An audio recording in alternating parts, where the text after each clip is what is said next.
Wallace Loh，马里兰大学校长，拥有密西根大学心理学博士学位及耶鲁大学法学学位。作为美国仅有2所研究性大学亚裔大学校长之一，5月18日，陆博士做客马州 Gettysburg High School， 畅谈对于亚裔如何融入美国社会的独特见解和良好建议。I'm part of the baby boom generation. I was very active in civil rights movements. I spent a summer in Sunflower County, Mississippi, helping to in voter registration drives and so on and so forth. And my concern is this. What is it, as a member of the baby boom generation, I think my generation helped diversify this country, make it more multicultural. To all you young people who are here, the post-millennials, I want to suggest to you, because I say this to every freshman class at the University of Maryland, my generation helped diversify this country, our country. Your task is to help unify this country.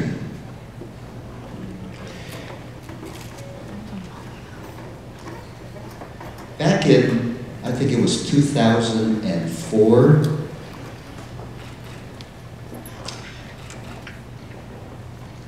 I heard an electrifying speech by a young United States senator.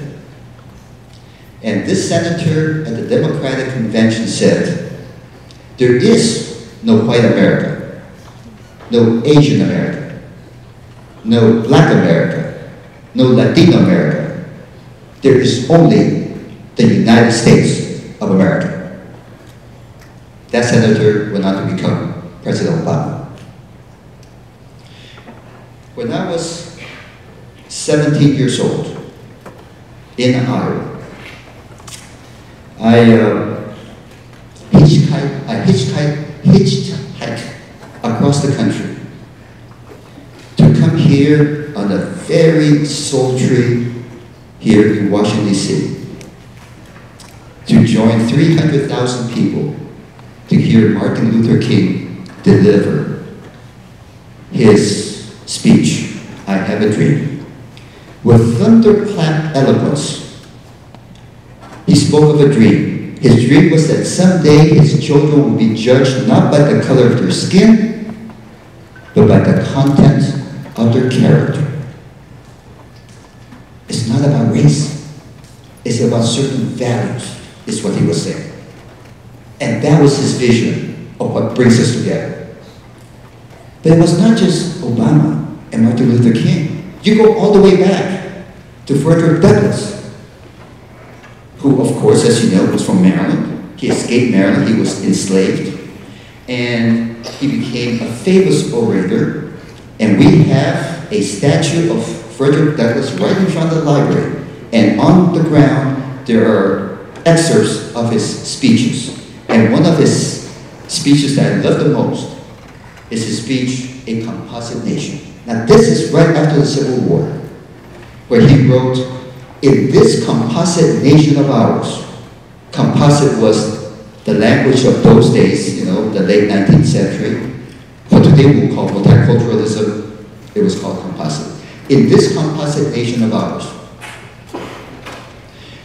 under law, there should be no high, no low, no black, no white, but only a common country, a common citizenship, and a common destiny.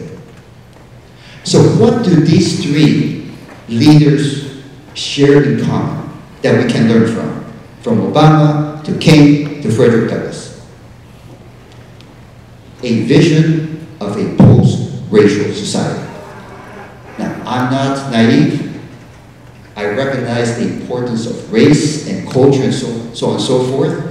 But I think what they were saying is what unites people of different faiths, different genders, different sexual orientations, different race, different geographical backgrounds. What unites them is our common humanity. our shared, the oneness of humankind. Because you see, what makes this country so unique is that many other countries are joined or united by a common language, by a common religion, by a common race. But what makes America, America, what brings us together is a commitment to certain values that be a beacon to generations of immigrants coming from all over the world. A commitment to fairness, equal opportunity, human dignity, treating people fairly. Now, you may say that these are, legal concepts embodied in the Constitution. Yes, they are. But they're more than that. There are civic virtues that make possible a multicultural, multiracial democracy. We are all Americans, not because of race or language or religion, but because we have a commitment to these values. And yet, for 240 years, we have not yet fully realized those values. But I ask you, how many countries at least have these values? That great, there's a great book, a classic, written by Alexis de Tocqueville in the mid-19th century. He was a nobleman, as you know, who went around, traveling around this country, and he wrote this classic book called Democracy in America. And it's a classic book, not by the way, I used the word classic not in the way that Mark Twain used it, a book that everybody quotes but nobody reads. It's a classic that has insights that stand the test of time. And there are two insights I will never forget in that book. What he said, what makes America special, in effect what makes America great, it's not because it's so enlightened that has no faults. It's America is prepared to look at its faults and try to address them. The second observation he made is what makes America special is that people voluntarily come together and help each other. Look at this Parent-Teachers Association. Look at all these community service organizations in Montgomery County and elsewhere. What determines the character of a society is not only what government does, it's what individual citizens do to come together and help each other. And so this leads me to my final point, which I was asked to talk about, and that is civic engagement. Now, I want to preface this by saying, when I became proudly a naturalized American citizen, and I was at the swearing-in ceremony, there were hundreds of people there, and we were passed out these red, white, and blue brochures, welcome to United States citizenship. So as the speaker was droning on, I just opened this brochure and I started glancing at it. And it described all the rights and privileges that I would have as an American. And I was really proud of that and grateful. And then it dawned upon me. In that entire booklet, it talked about all the rights that I will have as a new American. It did not say one word about what are my responsibilities to my adopted country. You cannot have a democracy of only rights with no responsibilities. And one of those responsibilities that we need to communicate to the next generation is precisely the responsibilities of preserving and strengthening American democracy and its values. Because one of the things that saddens me enormously is how civics is not even taught, even in schools anymore. And I believe, and this is a very old-fashioned view of education, I believe that democracy must be reborn in every generation. And the midwife for that rebirth is education. Because as I like to tell our students and our faculty, our jobs as faculty members, whether in a university or in high school or elementary school, is not simply to prepare you to be productive, to have a job, to be productively employed. Our job as educators is also to prepare you to be responsible citizens in a democracy who knows how to live rightly in a free society. And I don't know that we in education have lived up that mission.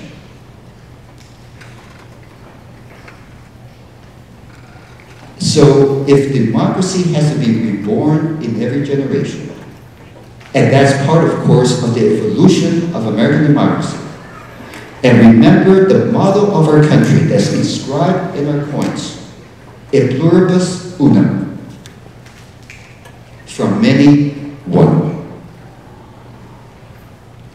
And the question is, how do we celebrate the many, the diversity, and yet develop the oneness that defines us as a nation that has drawn millions and millions of immigrants all over to this country and made America what it is.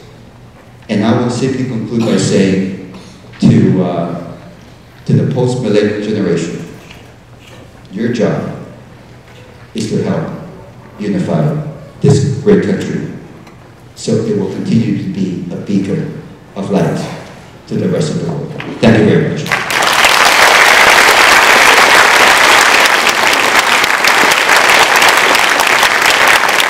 University of Maryland is the university that hosted the first Confucius Institute here in the United States. I wonder, what would you say to those skepticisms? And would you say that Confucius Institute played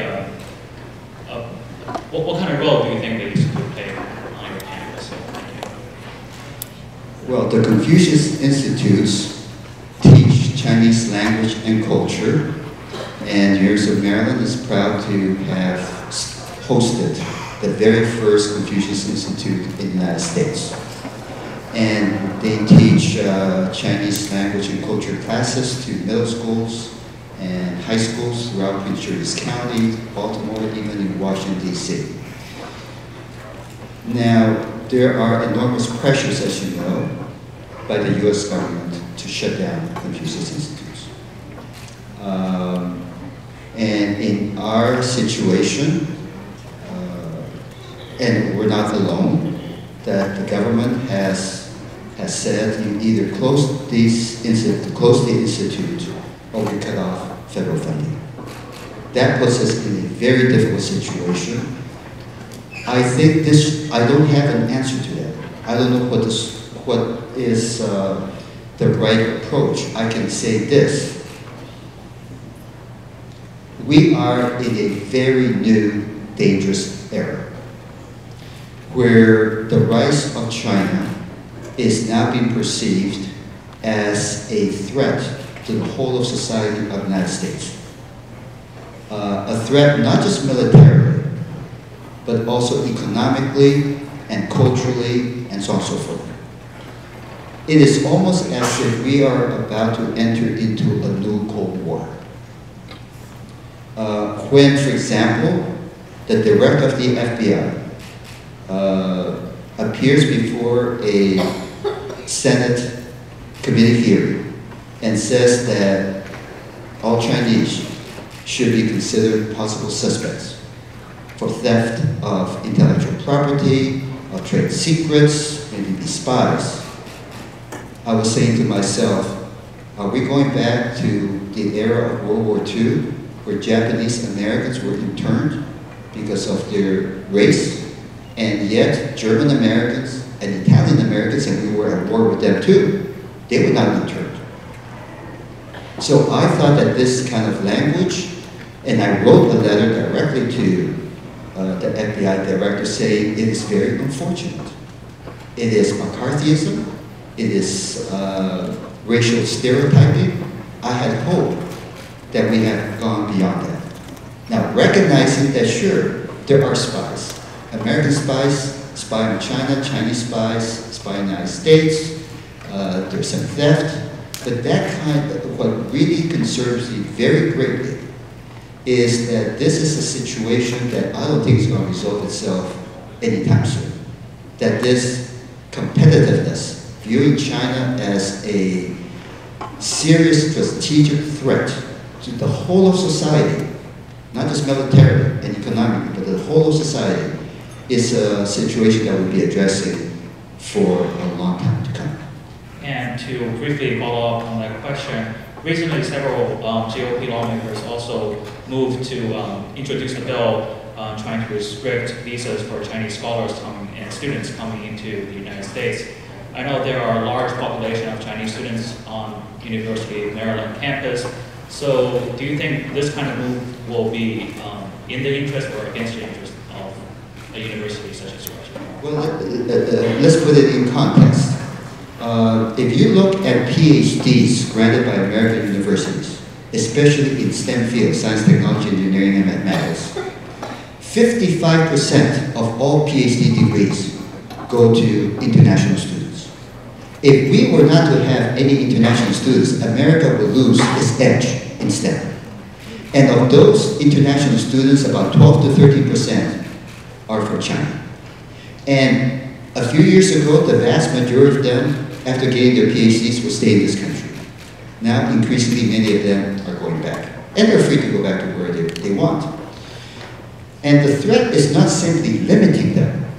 It is also, there's talk, and they have not enacted this yet, is to limit citizens of certain countries, such as Iran, such as China, such as North Korea, except of course we have hardly any North Koreans in this country, from getting PhDs in certain fields that have implications for national security, artificial intelligence, quantum computing, and so on and so forth. So the fundamental clash is, on the one hand, a university has to be open. There has to be free exchange of ideas, because that's what a university is. It welcomes people from all over the world. On the other hand, we also have to recognize there are certain national interests. Has there been some spying? Has there been some theft? Yes, there has been. Has China, for example, violated some of the trade rules of the WTO? The answer is yes. But do we need to go to these draconian solutions rather than address them more thoughtfully? That is the big issue that needs to be resolved in the years ahead.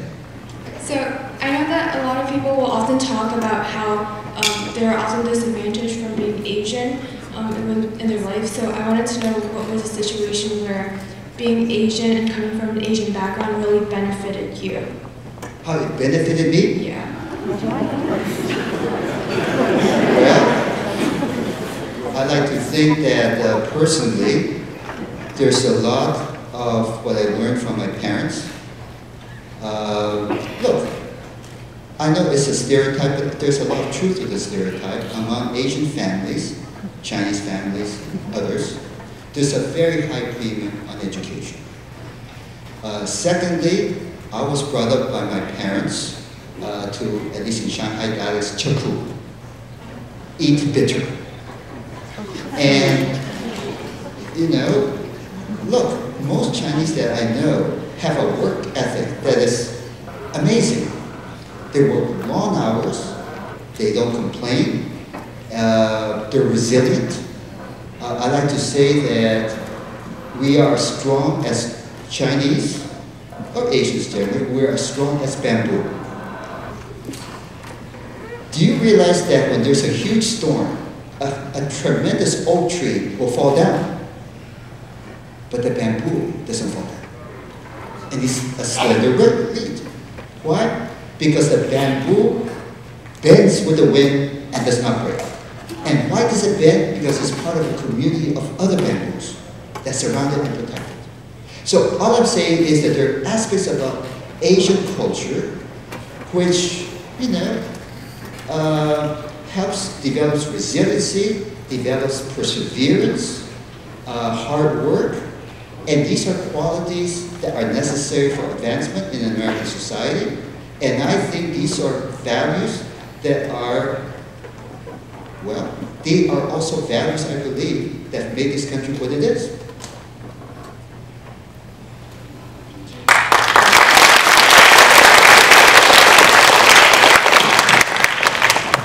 Thank you for hosting the Tech Young Scholars Program. I'm an 8th grader at Tacoma Park Middle School, and I was wondering what prompted you to become UMD's president, and what's the biggest change you would like to see at UMD? Wow. Well, let me just say, you're in 8th grade. And where do you think of possibly going to school?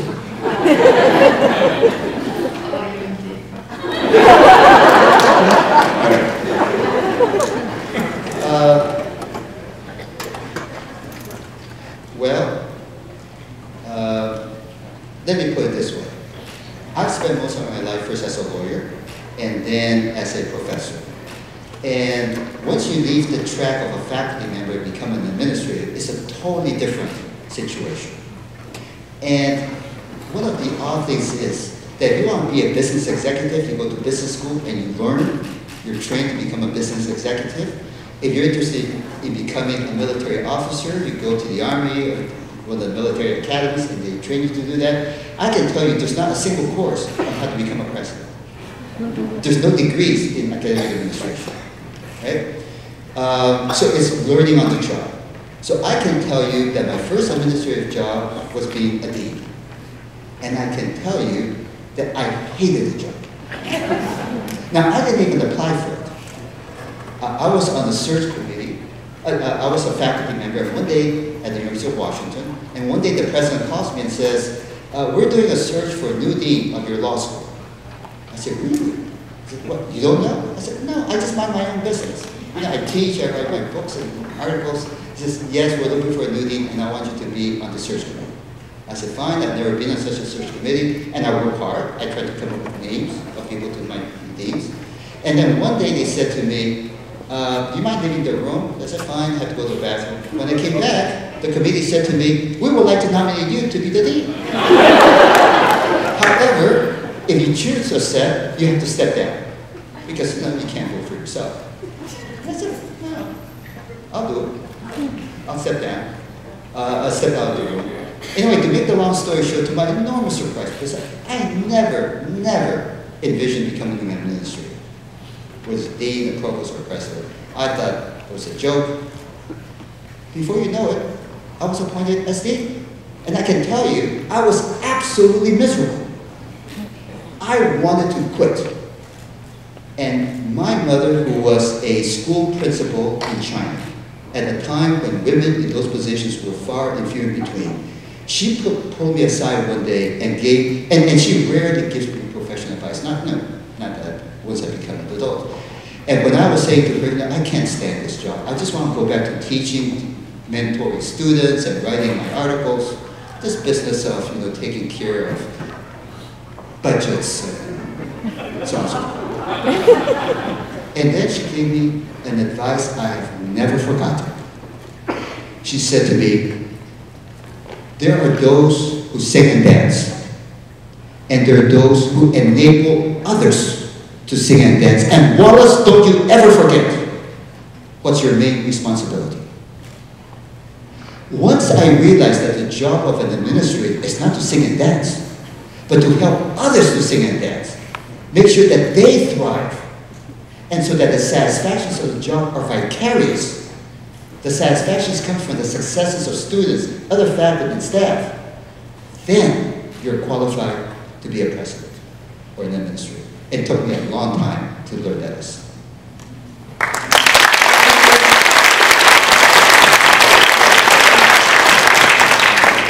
Hello, Doctor. Thank you for coming to talk to our community. My question is that in recent days, College Board had come up with an idea of an anniversary score. I'm not sure you probably heard of that. So I just want to ask your comments on maybe share some thoughts on that, and maybe if it's so implemented, would the university environment considering taking that into consideration for student administration?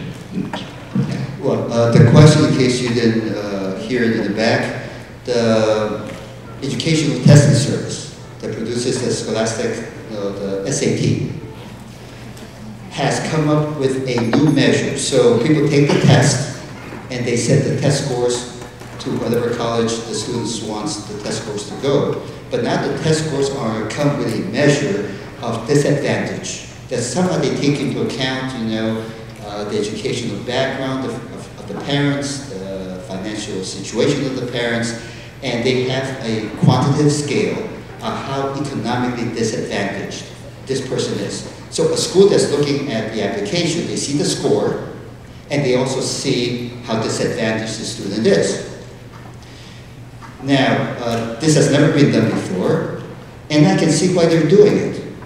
Look, let's be perfectly honest. There's a very high correlation between how well you perform on these tests and your economic background.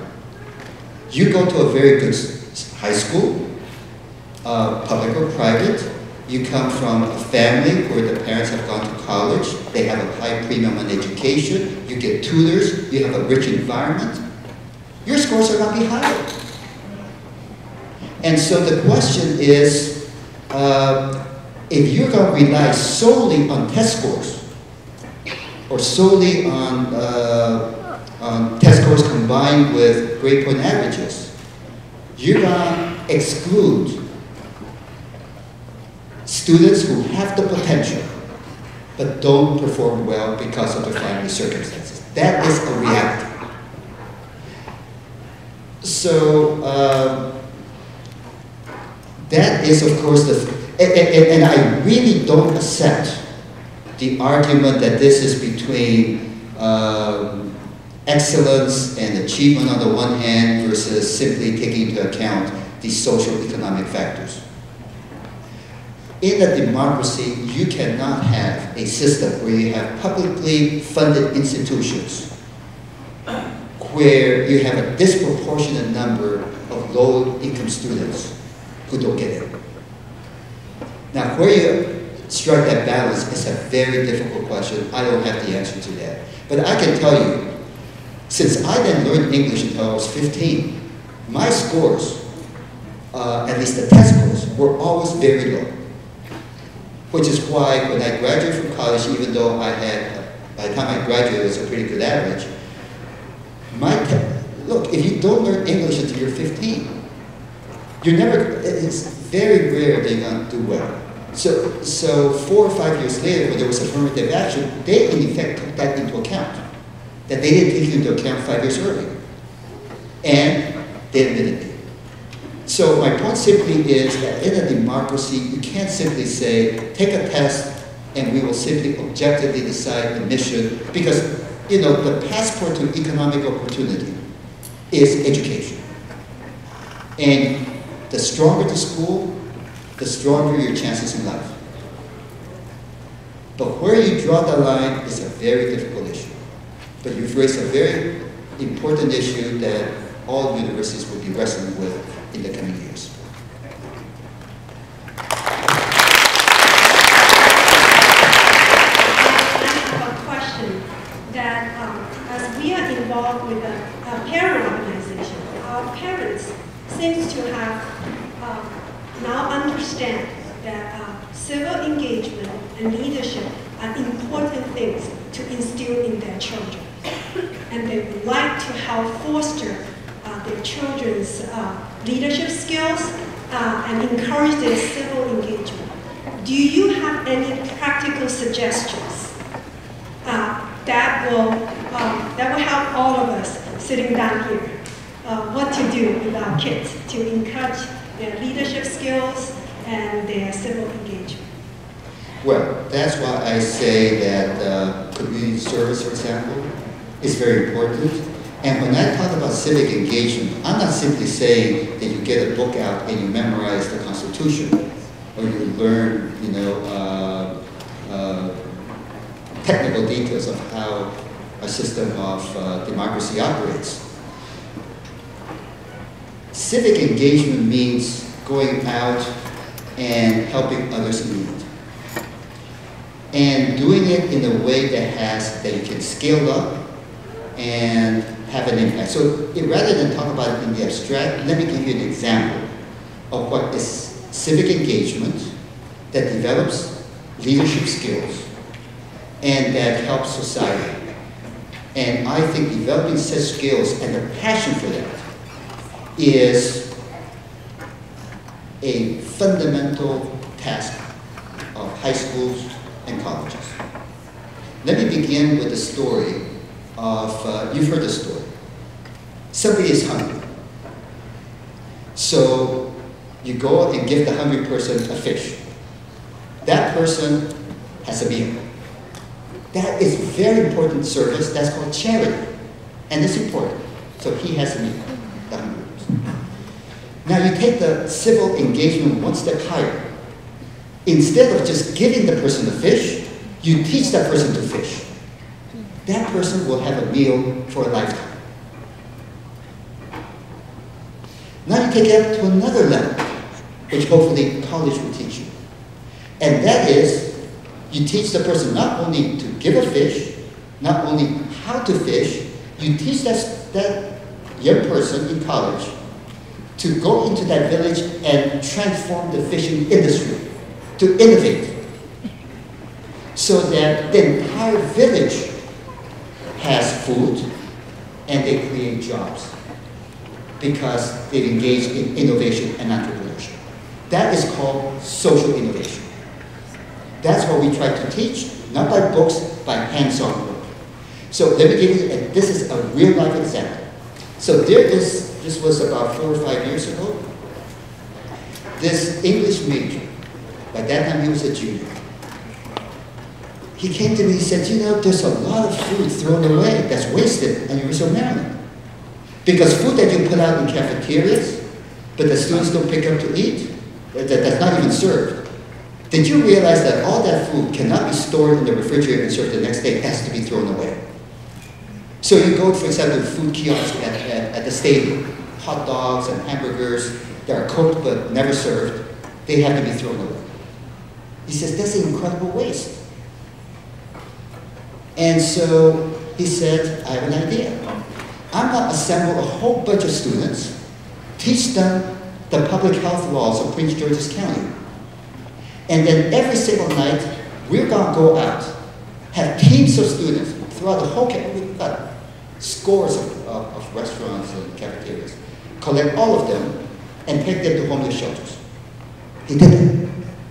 Do you know that by the end of one semester, they were providing 25,000 meals to homeless shelters in Baltimore and Washington, D.C.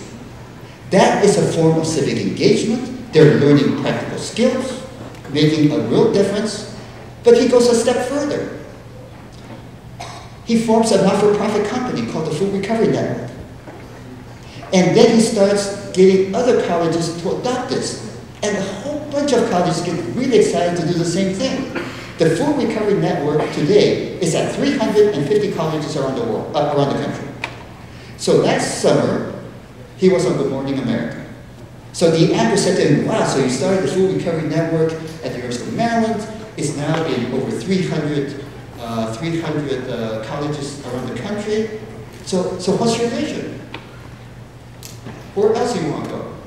And he looked at the anchor straight in the eye, and he said, my vision is to end hunger in America. That is what it means to be an American citizen. So those are skills that can be taught, and colleges